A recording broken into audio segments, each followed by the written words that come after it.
గోదావరి జిల్లా గోకవరం మండలం కామరాజుపేట వాస్తవ్యులు శ్రీ టి.ఎల్. మూర్తి గారు 40 సంవత్సరాల క్రితం యేసు ప్రభువునకు వ్యతిరేకంగా ఉండి కొన్ని పరిస్థితుల వలన అనారోగ్యం బారిన పడడంతో డాక్టర్లు బ్రతుకుట కష్టమని చెప్పినప్పుడు అయిష్టతతోనే యేసు ప్రభువును ఆశ్రయించగా అద్భుతముగా స్వస్థపరచబడిరి. అప్పటి నుండి ప్రభువునకు తనను తాను సమర్పించుకొని సేవలో కొనసాగించుచుండగా వారి చిన్న కుమారుడు T. Varaprasad Yadav MA B Ed చదివి దేవుని సేవకై పిలుపునందుకుని బెంగళూరు నందు ఎస్ఏబిసి కాలేజీలో ఎండి బైబిల్ విద్యను అభ్యసించి కొంతకాలము హైదరాబాద్ లో టీచింగ్ పరిచర్య సంఘ కాపరిగా ఉంటూ ప్రభువు నడిపింపులో ఇప్పుడు కాకినాడలో పరిచర్య కొనసాగించుచున్నారు. మోక్ష మార్గోపదేశములు అనే టీవీ కార్యక్రమం ద్వారా మీ ముందుకు వచ్చి ఉన్నారు. మోక్ష మార్గోపదేశములు అనే టీవీ వర్తమానములు విని దైవ దీవెనలు పొందగలరని ఆశిస్తూ ప్రేమతో ఆహ్వానిస్తున్నాము.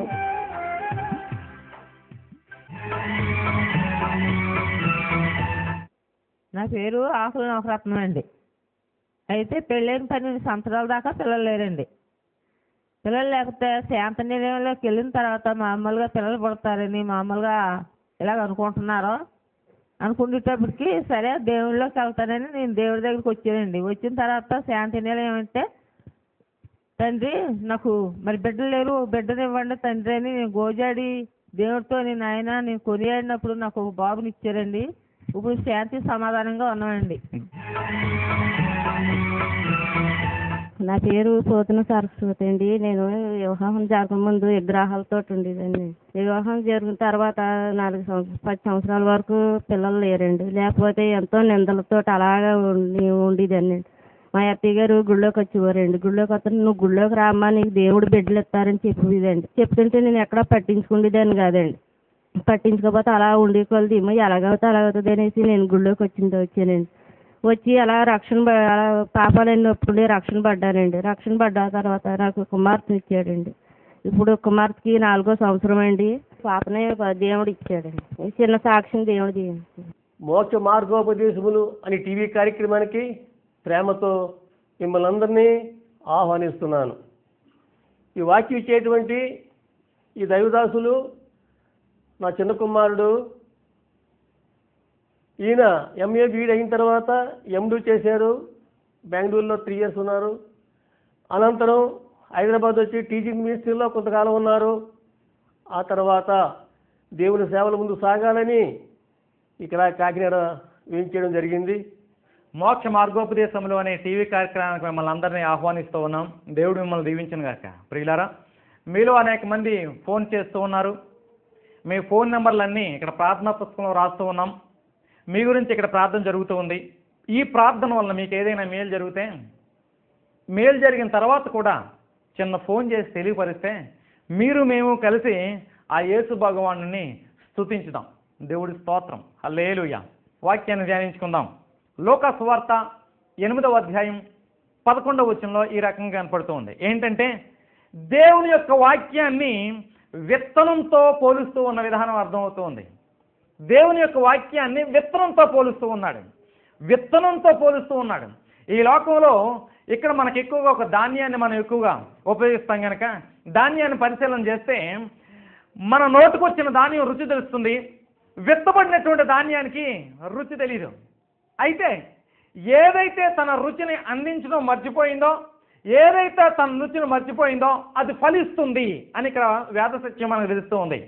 దాన్ని బట్టి వాక్యం ఫలిస్తుంది, అది ముందుకు సాగుతుంది అనే అర్థం వచ్చినట్లే ఇక్కడ కనపడుతూ ఉంది.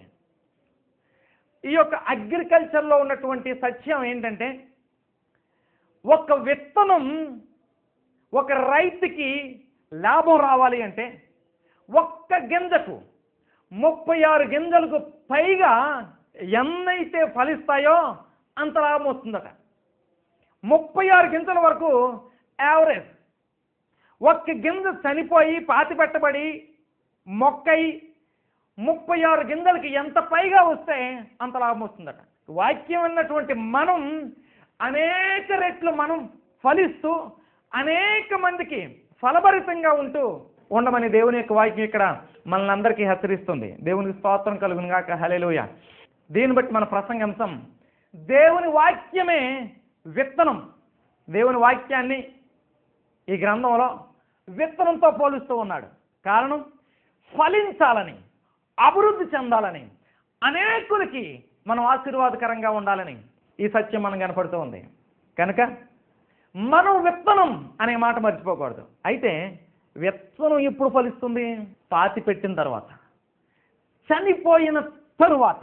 అంటే మనం చనిపోతే మనం బలిస్తాం. చనిపోతే ఎట్లా బలిస్తాం అంటే వాక్య సత్యంలో, వాక్య విషయాల్లో ఈ యొక్క గ్రంథ సారాన్ని మనం అనుభవిస్తాం. లోక సారాన్ని కొన్నిసార్లు అవసరమైనప్పుడు దూరంగా ఉండి విడిచిపెట్టి ఈ సత్యాన్ని మనం వెంబడించినప్పుడు, ఈ లోక విషయాల పట్ల మనం చచ్చిన వారంగా, అంటే దూరంగా ఉన్నప్పుడు, నడుంగట్టుకున్నప్పుడు వాక్య సత్యం కోసం ఫలిస్తాం. అనేకులకి మనం ఆశీర్వాదకరంగా ఉంటాం.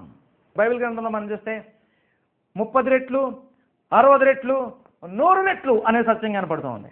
అదే సత్యం ఇక్కడ అగ్రికల్చర్ డిపార్ట్మెంట్లో కూడా చూసుకుంటే ఒక్క విత్తనం 35, 36 విత్తనాలకి పైగా, 36 గింజలకి పైగా ఎంత వస్తే అంత రెట్టింపు లాభం. కనీసం మనం యావరేజ్గా అన్నా మనం ముందుకు సాగాలి అంటే అనేకమైన ఆశీర్వాదాలు ఈ లోకంలో మనకి ఉన్నాయనే సత్యం అర్థమవుతుంది. అయితే మనం ఏం చేయాలి?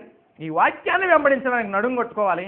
ఈ వాక్యాన్ని వెంబడించడానికి మనం చచ్చిన స్థితిలో ఉన్నప్పుడు, చచ్చిన స్థితిలో అంటే మనకేదో తలమించిన భారం చేయాలనే లేదు ఇక్కడ. అంత పరిస్థితి ఏమక్కర్లే. వాక్యాన్ని నమ్మి ముందుకు సాగితే ఒక్క ఆశీర్వాదాన్ని మనం వదులుకుంటే కనీసం 36 ఆశీర్వాదాలు గ్యారంటీగా మన కోసం ఉన్నాయి. అది ఇక్కడ చిన్న ఆశీర్వాదాల కోసం, చిన్న చిన్న విషయాల కోసం కక్కుర్తుబడో ఏదో జరిగే మనకమని చూసారా, లోక సామెత ఉంది, మసిబూసి మారేడికే చేస్తారని. ఆ రకంగా కాకుండా మనం దీనికి నడుం కట్టుకుంటే, వాక్యానికి మనం నడుం కట్టుకుంటే మనం ముందుకు సాగుతాం. అది ఇక్కడ సత్యం. దేవుని స్తోత్రం. హల్లెలూయా. మన ప్రసంగాంశం ఏంటి? దేవుని వాక్యమే విత్తనం. నేను 2 పాయింట్లతో నేను ముందుకు వెళ్ళాలని ఆశపడుతూ ఉన్నాను. 2 పాయింట్లు కలుపుకుని ధ్యానం చేసుకుంటూ మనం ముందుకెళ్దాం. మన ఫస్ట్ పాయింట్ మార్కు సువార్త 4వ అధ్యాయం 32వ వచనం, విత్తబడిన విత్తనం. మన ఫస్ట్ పాయింట్ విత్తబడిన విత్తనం.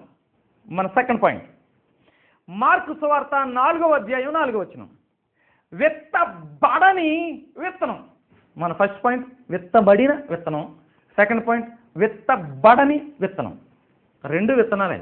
అయితే ఒకటి విత్తబడింది, ఒకటి విత్తబడలే. విత్తనాల కోసం తీసిన ఒక ధాన్యమైన, అక్కడ ఉన్నటువంటి ఏ వస్తువు అయినా సరే, ఒక గోధుమలైనా ఏం చేస్తారంటే కొన్ని మెడికల్తో, కొన్ని మందులతో దాన్ని ప్రాసెస్ జరిగి కాస్త నిలవ ఉన్న తర్వాత విత్తనంగా మారుస్తారు. మామూలు వాటిని డైరెక్ట్గా తినడానికి మార్కెట్లోకి వెళ్ళిపోతాయి. మనం కాస్త దేవుడితో మనకి కెమిస్ట్రీ జరుగుతాయి, దేవుని ఆత్మకి మనకి కెమిస్ట్రీ మధ్యలో జరిగితే మనం విత్తనంగా మారుతాం. విత్తనంగా మారాలంటే కొన్ని విషయాలు మనం వదులుకుంటే, ఒక్క విషయాన్ని దేవుని కోసం వదులుకుంటే మినిమం గ్యారంటీ 36 ఆశీర్వాదాలు నీ కోసం ఉన్నాయి. అది ఇక్కడ వేల సత్యం. నాకైనా, మీకైనా, మనకైనా ఇది వేల సత్యం. దేవుడు అవునంటే అవును, కాదంటే కాదు. ఆయన నమ్మదగిన వాడు.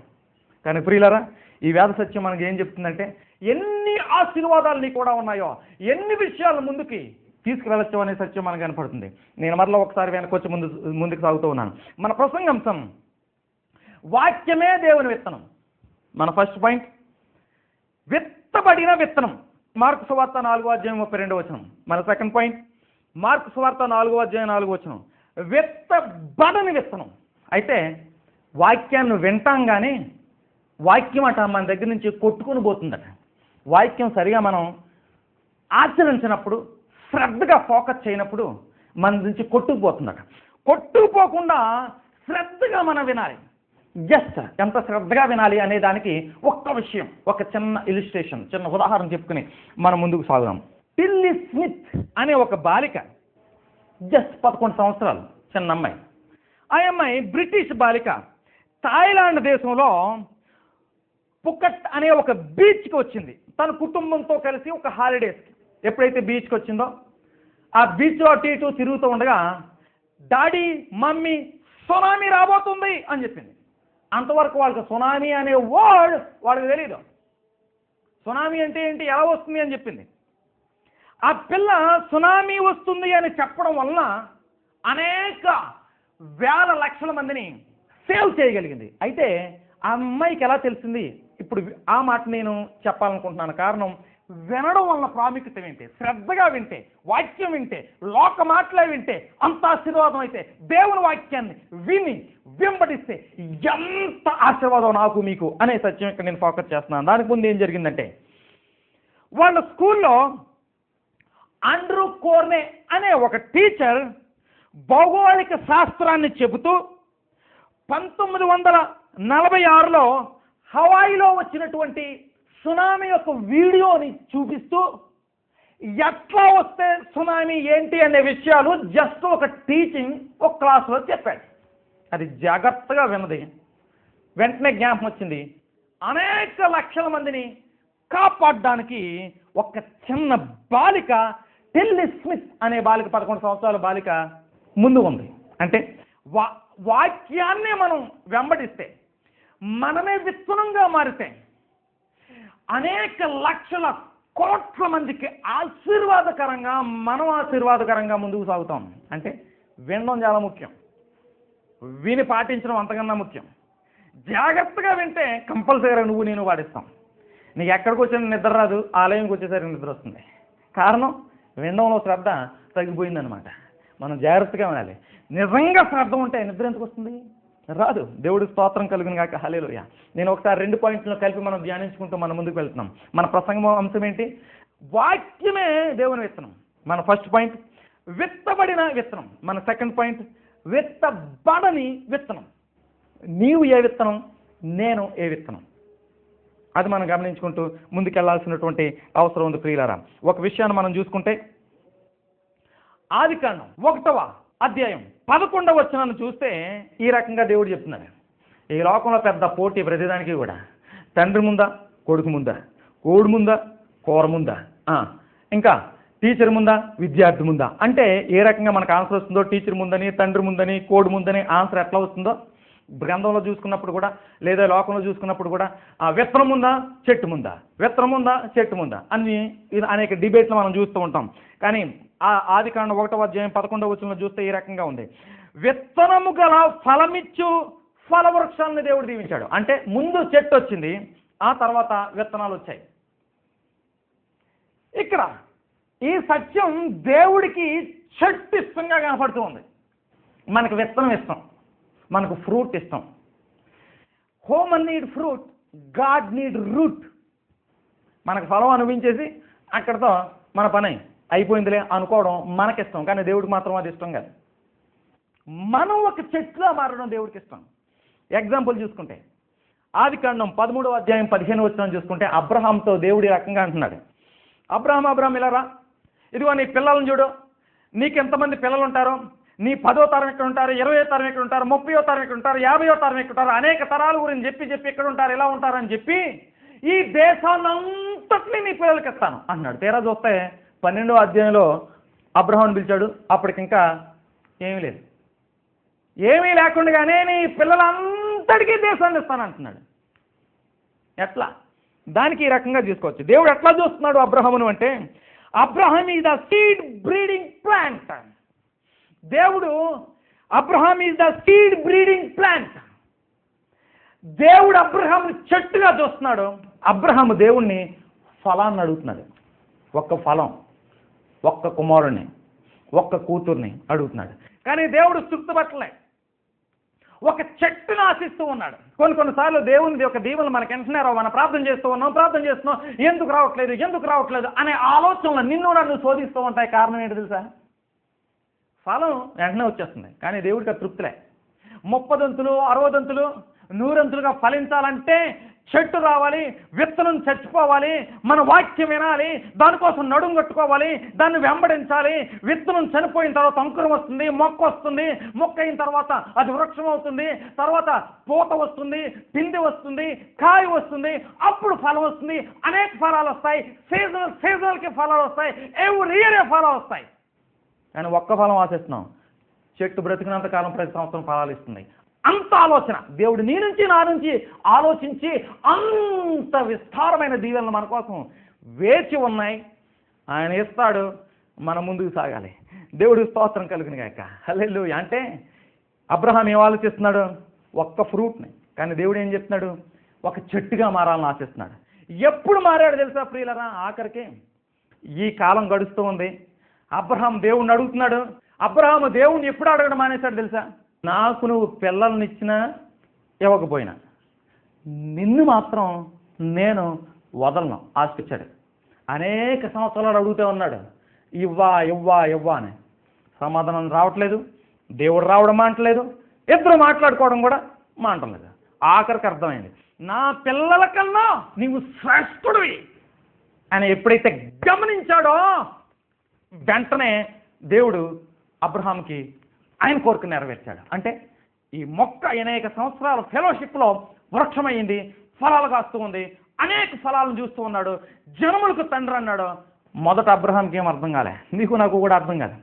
వాక్యాన్ని మనం వెంబడిస్తూ ఉన్నప్పుడు నేను విత్తనాన్ని ఫలించాలి, అనేక దీవెనలు నీ కోసం నా కోసం ఎదురు చూస్తూ ఉన్నాయి, అది వేద సత్యమని మనం కొన్ని విషయాల కోసం నడుంగట్టుకుంటే అందులో ఉన్న సత్యం మనకు అర్థమవుతుంది. దేవుని స్తోత్రం కలుగును గాక.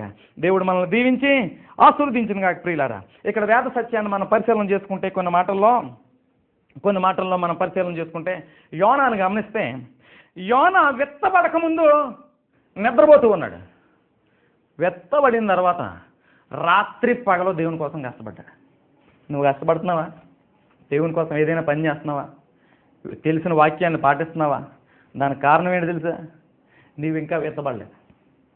విత్తబడితే దేవుని కోసం పనిచేయడానికి ముందుకు వస్తావు, హ్యాపీగా చేస్తావు, కష్టమైన అనుభవిస్తావు. ఆఖరికి నీ యొక్క సంఘంలో నువ్వు ఎంత పని చేస్తూ ఉన్నా, నీ కాపర్ ద్వారా అయినా, తోటి విశ్వాసుల ద్వారా అయినా అపార్థం వచ్చినా దాన్ని పక్కన పెడతావు. కారణం, కాయలు ఉన్నటువంటి చెట్టుకే రాళ్ళ దెబ్బలు. ఏ కాయలు లేకుండా చెట్టుని ఎవరికీ అవసరం లేదు, ఎవడో వండు, ఏ కుర్రాడు రాయి పెట్టి కొట్టడు. కనుక మన దగ్గర ముందు కాయలు ముఖ్యం. ఎవరో ఏదో అన్నారని నువ్వు నేను కృంగిపోవలసినటువంటి అవసరం లేదు. నీ మనసు గురించి నీకు తెలుసు, నా మనసు గురించి నేను తెలుసు. దేవుడికి స్తోత్రం కలుగును గాక. కనుక విత్తబడిన విత్తనంగా మాత్రం మనం ఉండడానికి వీల్లేదు.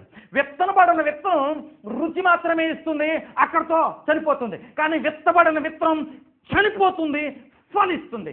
ఏ విషయాన్నైతే నీ దేవుని కోసం వదులుకున్నావో ఆ విషయంలో నువ్వు విత్తబడిన వాడవై ఉంటావు. అంటే ఒక్కటే మన దేవుని కోసం త్యాగం చేశాను కనుక 36 ఆశీర్వాదాలు మినిమం మన కోసం వెయిట్ చేస్తున్నాయి అనే సత్యం మనకు అర్థమవుతుంది. దేవుడి స్తోత్రం కలిగాను గాక. దేవుడు మనం దీవించిన గాక. ప్రియులారా, 1 యోహాను 3వ అధ్యాయం 9వ వచనం చూస్తే ఈ రకంగా ఉంది. సాతాను మొదటి నుండి పాపం చేస్తూనే ఉన్నాడు. మొదటి నుండి వాక్యానికి వ్యతిరేకమే. కొంతమందిని మనం చూస్తే మొదటి నుండి కూడా కొన్ని విషయాలకు మనం లోబట్టలేదు అని మనం తెలుస్తుంది. కానీ లోబడు, ఆశీర్వాదం పొందుకో, హ్యాపీగా ఉండు. దేవుడి స్తోత్రం కలుగును గాక. లేదా ఇంకా మనం వెత్తబడలేదు అనేది మనల్ని శోధిస్తూ ఉన్న వాక్యం మాత్రం సత్యమని మనం గమనించాలి. దేవుడి స్తోత్రం. హల్లెలూయా. ప్రియులారా, యోహాను సువార్త 12వ అధ్యాయం 24వ వచనంలో చచ్చిన గింజ ఫలిస్తుంది, చావని గింజ రుచినిస్తుంది. చచ్చిన గింజ ఫలిస్తుంది, చావని గింజ రుచినిస్తుంది. మన నోట్లోకి వస్తుంది, మనకు రుచి ఇస్తుంది, అది చేస్తుంది, ఇది చేస్తుంది. రుచినిచ్చే గింజ చేస్తుంది, వెత్తబడింది చేస్తుంది. వెత్తబడింది మరలా ఫలిస్తుంది, అనేకమైనటువంటి ఫలాలను ఇస్తుంది. రుచినిచ్చేది అక్కడితో ఖతం. అంటే నువ్వు రుచి కోసం, తాత్కాలిక దీవుని కోసం, క్షణభంగురమైన జీవితం కోసం, దీనికోసమే నీ ప్రయాణం అంటానా? ఏదైనా కొన్ని విషయాలను నడుంగొట్టుకుని వాక్య సత్యం కోసం నువ్వు వెంబడిస్తున్నావా? వెంబడించావా? నీవైనా నేనైనా వెత్తబడినటువంటి విత్తనం. దేవుడి స్తోత్రం కలుగును గాక. దేవుడి ఈ మాటలు దీవించి ఆశీర్వదించి, శక్తి చేత కాదు, బలం చేత కాదు, దేవుని ఆత్మ ద్వారా ఎవరైతే ఈ మాటలను చూస్తూ ఉన్నారో, ఆసక్తిగా చూస్తూ ఉన్నారో, వాళ్ళల్లో విత్తబడి వారు అనుకున్న దానికన్నా 30 దంతుల్లోంచి 60 దంతులు, ఎవరైతే 60 దంతులు ఫలించారో అక్కడి నుంచి 100 దంతుల్లోనికి పరిశుద్ధాత్మ దేవుడు వారిని, నన్ను, మనల్ని నడిపించును గాక. దేవుడికి స్తోత్రం. ప్రియులారా, మన దేవుడు గొప్పవాడు, మన దేవుడు గొప్పవాడు. ఒక మాటని ఇక్కడ నేను జ్ఞాపకం చేస్తూ ఉన్నాను. విత్తబడితే ఎలా ఉంటుందో ఒక సత్యాన్ని మీకు నేను చెప్తూ ఉన్నాను చూడండి. ఆదికాండం 9వ అధ్యాయం 10వ వచనాన్ని చూస్తే, ఆదికాండం 9వ అధ్యాయం 10వ వచనాన్ని చూస్తే, వాడలోనికి వచ్చిన ప్రతి దానితోటి దేవుడు నిబంధన చేశాడట. వాడలోనికి అనేకమైనవి వచ్చాయి. పులులు వచ్చాయి, కుక్కలు వచ్చాయి, నక్కలు వచ్చాయి, గాడిలు వచ్చాయి, అనేకమైన వచ్చాయి. అన్ని రెండేసి వచ్చాయి. దేవుడు పిలుచుకున్నాడు, వచ్చాడు. ఎవరు మట్టుకోవాలి రాలేదు, వాటికి వచ్చాయి. దేవుడు పిలుచుకున్నాడు, వచ్చాడు. నీ మట్టుకు నువ్వు ఆలయంలోనికి నువ్వు రాలేదు, నీ కుటుంబంతో నీ శక్తిని బట్టి నీ బలాన్ని బట్టి నువ్వు రాలేదు. దేవుడు పిలుచుకుంటే వచ్చాడు. వచ్చిన వాడు అక్కడ నావు వాళ్ళలో ఉన్నట్టు నువ్వు ఇక్కడ ఆలయంలో ఉన్నావు. నీ ఆలయంలో దేవుడు నువ్వు పిలుచుకుంటే నువ్వు ఇక్కడికి వచ్చావు. వచ్చిన వాళ్ళు ఎట్లా ఉండాలి అంటే, విత్తబడిన విత్తనం లోకంతో సంబంధం లేకుండా ఉండాలి. అక్కడ విత్తబడినటువంటి విత్తనమైనటువంటి నాహు వాడలో ఉన్నటువంటి వారందరూ కూడా లోకాన్ని విడిచిపెట్టి ప్రయాణం చేస్తూ ఉన్నారు. ఒక్కొక్కసారి ఆ యొక్క పర్వతాల మీదకి వెళ్ళిపోయినటువంటి ఆ వాడ కింద పడిపోయి ఉండొచ్చు. పెద్ద శబ్దంతో మేమేమైపోతున్నామో అనుకోవచ్చు. కానీ వాక్యాన్ని వెంబడిస్తే విత్తబడిన వాడు అయితే అది ఏదైనా, అది కొండ మీద పడినా, అది ఏదైనప్పటికీ నిన్ను ఎవరూ కలపలేరు. మనకు మొదటి తాత ఆదామైతే రెండో తాత నోహు. అక్కడి నుంచి మనందరం వచ్చాం. 2 పుల్లుల్నే తీసుకొచ్చాడు, ఒక కుటుంబాన్ని తీసుకొచ్చాడు. అనేకమైన కారణం వాడలో ఉన్న వారితో ప్రతిదానితో దేవుడు నిబంధన చేశాడు. నీవు ఆలయంలో నిలకడగా ఉంటాయి, ఆలయంలో నువ్వు చచ్చిన విత్తనంగా ఉంటాయి, దేవుడు నీతో నిబంధన చేస్తాడు. విత్తబడకపోయినా విత్తనం ఎవరో ఒకరు నోటి దగ్గరికి వచ్చి వస్తుంది. విత్తబడితే అనేకమైన విషయాల్లో మనం ఫలించి అభివృద్ధి చెందుతాం. కనుక మనం విత్తబడిన విత్తనంగా ఉండాలి, లోకానికి దూరంగా ఉండాలి. విత్తబడినటువంటి ఈ నోహు వాడ లోకానికి దూరంగా ఉంది. ఎక్కడెక్కడికో ప్రయాణం చేస్తుంది. ఎక్కడికి వెళ్తుందో తెలియదు, ఎన్ని రోజులు ఉంటుందో తెలియదు, ఏ రకంగా వెళ్తుందో తెలియదు. పిల్లలు అడుగు ఉండొచ్చు, భార్య అడుగు ఉండొచ్చు, అనేక మంది అక్కడ ఉన్నవారు వారు అందరూ అడుగు ఉండొచ్చు. ఎక్కడికి వెళ్తుంది, ఎప్పుడు దిగుతాం, నోహుకు తెలియదు. నీ బ్రతుకు గురించి కూడా నీకు తెలియకపోవచ్చు. కానీ వాక్యాన్ని వెంబడించు, విత్తబడిన విత్తనంగా ఉండు, నిన్ను దేవుడు దీవిస్తాడు, ఆశీర్వదిస్తాడు. విడిచిపెట్టడు. దేవుడికి స్తోత్రం కలుగుగాక. దేవుడు నిన్ను నన్ను ఈ వాక్యం అంటూ ఉన్నవారు అందరిని దీవించి ఆశీర్వదించును గాక. దేవుడి స్తోత్రం ప్రియులారా. ఒక్కసారి నేను వెనక్కి వచ్చి ఈ ప్రసంగాన్ని నేను ముగిస్తూ ఉన్నాను. మన ప్రసంగాంశం విత్తనమే దేవుని వాక్యం. విత్తనమే దేవుని వాక్యం. మన ఫస్ట్ పాయింట్ విత్తబడిన విత్తనం. సెకండ్ పాయింట్ విత్తబడని విత్తనం. విత్తబడిన విత్తనం చనిపోతుంది, విత్తబడకపోయినా విత్తనం చనిపోతుంది. విత్తబడ్డామా ఫలిస్తాం, ఆశీర్వాదకరంగా ఉంటాం. దేవుని స్తోత్రం. మీరు నేను వాక్యానికి నడుం కట్టుకుని ఫలించే కృపలోనికి పరిశుద్ధాత్మ దేవుడు మనల్ని తీసుకువెళ్ళిన గాక. దేవుడి స్తోత్రం. ప్రార్థన చేసుకుందాం. ప్రార్థించుకుందాం. పరిశుద్ధమైన మా యేసురాజా, నీకే ఘనత మహిమ ప్రభావాలు చెల్లును గాక. ఈ యొక్క వేద సత్యాన్ని బట్టి నీకు వందనాలు చెల్లించుకుంటున్నాం తండ్రి. నీ వాక్యం విత్తనంతో పోల్చావు. అయితే 2 విత్తనాలు మాకు కనపడుతూ ఉన్నాయి. విత్తబడిన వాక్యం, విత్తబడినటువంటి వాక్యం.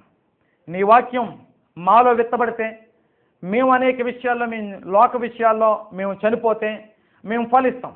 ఒకవేళ మేము విత్తబడకపోయినా ఒక రోజున ప్రతి వ్యక్తి కూడా మరణిస్తాడు.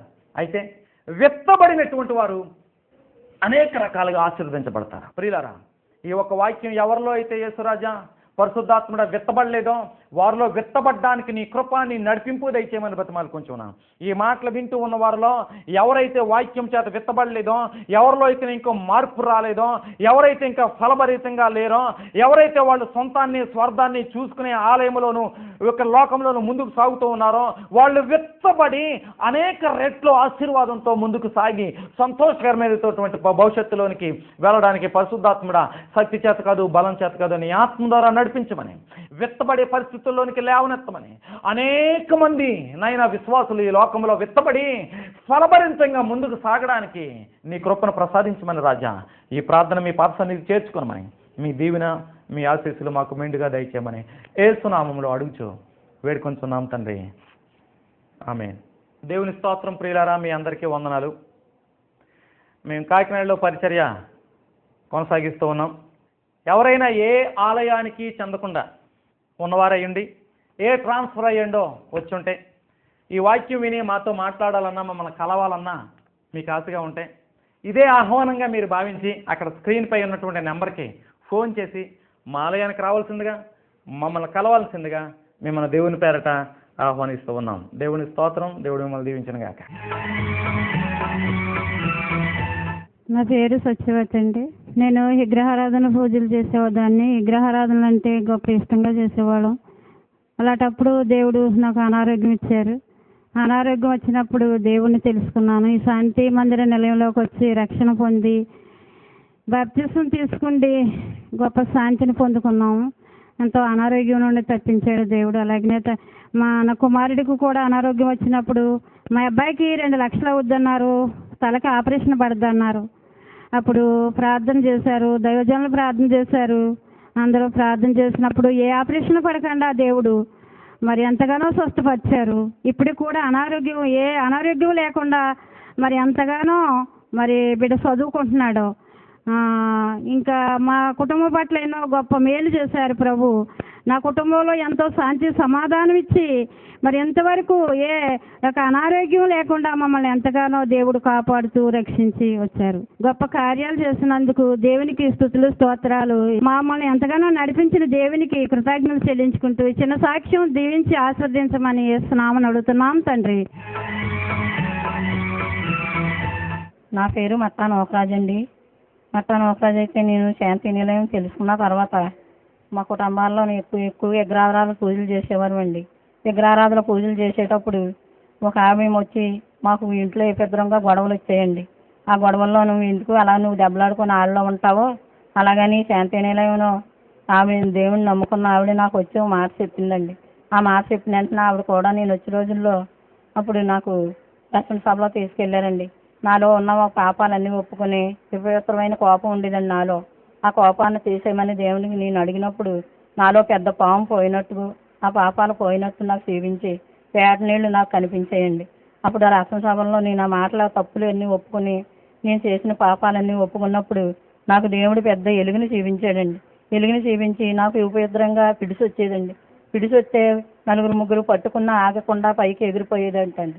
9 నీళ్లు తాగేదాన్నంటండి. అటువంటి పరిస్థితుల్లో దేవుడు నాకు అభూత కార్యం చేసి ఒక ఇండక్షన్ చేసినట్టు దేవదూత నాలో ఉన్నట్టు కనపడ్డదండి. కనపడితే ఆ మరుసనాటి కాడి నుంచి ఆ పిడిసి రాలేదండి, ఇటువరి రాలేదండి. నా కుమారుడికి 3 పిల్లలండి. కోళ్ళ కుమార్తె కూడా దేవుళ్ళో నడుచుకుంటున్నారండి. మా కుటుంబం అంతా దేవుళ్ళో నడుచుకున్నదండి. మా భర్త ఒక్కడే దేవుళ్ళలోకి రాలేదండి. ఈ చిన్న సాక్ష్యాన్ని దేవుడు దీవించునుగాక. ప్రియమైన సహోదరి సహోదరులారా, ఈ వర్తమానము మీకు ఆశీర్వాదకరముగా ఉన్నదని నమ్ముతున్నాం. ఈ వర్తమానం ద్వారా మీకు ఏ విధమైనటువంటి అవసరతలు ఉన్న ఎడల, ఏదైనా సమస్యలు ఉన్న ఎడల, బాధలు ఉన్న ఎడల ఉత్తరముల ద్వారా కానీ టెలిఫోన్ ద్వారా కానీ తెలియజేయవలసినదిగా కోరుతున్నాం.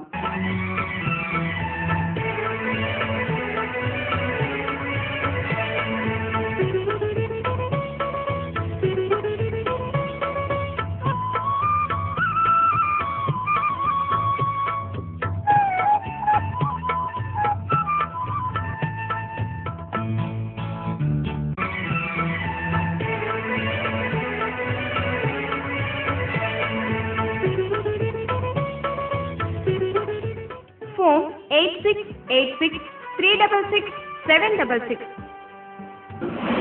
Phone number 8686366766.